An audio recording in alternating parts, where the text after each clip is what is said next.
Hi, I'm Nick Birmingham. When Lars and Lionsgate approached me to teach Paul Anderson how to shoot the longbow with a medieval technique for the forthcoming Robin Hood Origins film, I saw this as an opportunity to address some of the inaccuracies I had seen in previous movies of that kind. One in particular being the length of draw. Now, historically themed movies always seem to represent archers drawing to the sides of their faces. But in this film, Hood is a soldier. He's returning from the Crusades. So I wanted Paul to shoot the bow in a military manner. And for me, that suggested a long draw. Now, we have relatively little information for military archery of the 12th century compared to later periods such as the 100 Years' War.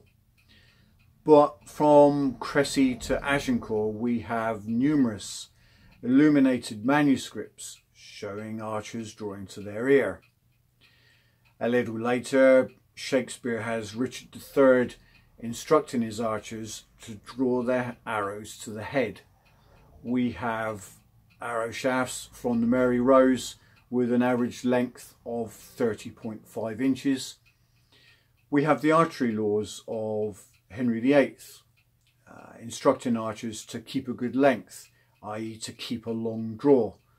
And of course we have the works of Roger Ascham, namely Toxophilus, written in 1545, where he states that nowadays archers draw to their right ear.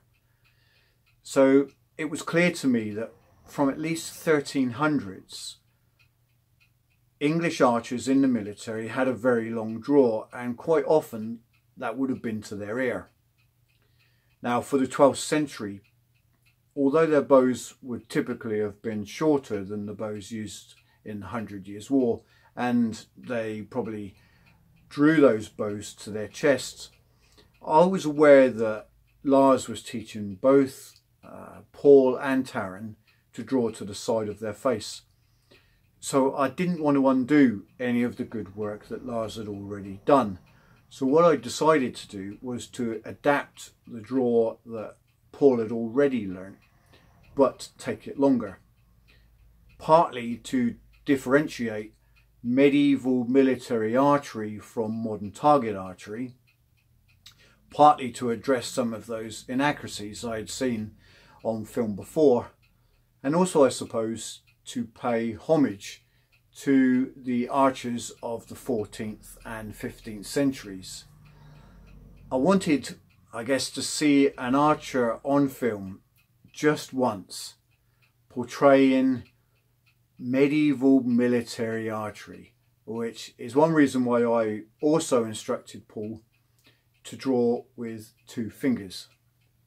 Now, if you think a draw to the ear is a little too early for a 12th century film of this kind, then I'll leave you with a 2nd century Roman source.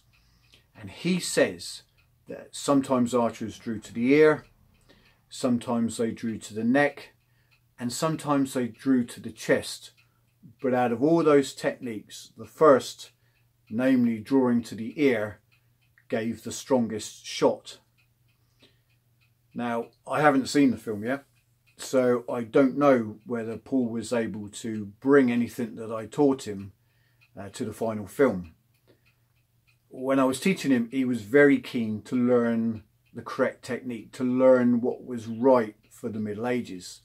He was also very keen to try his best to bring that technique to the screen.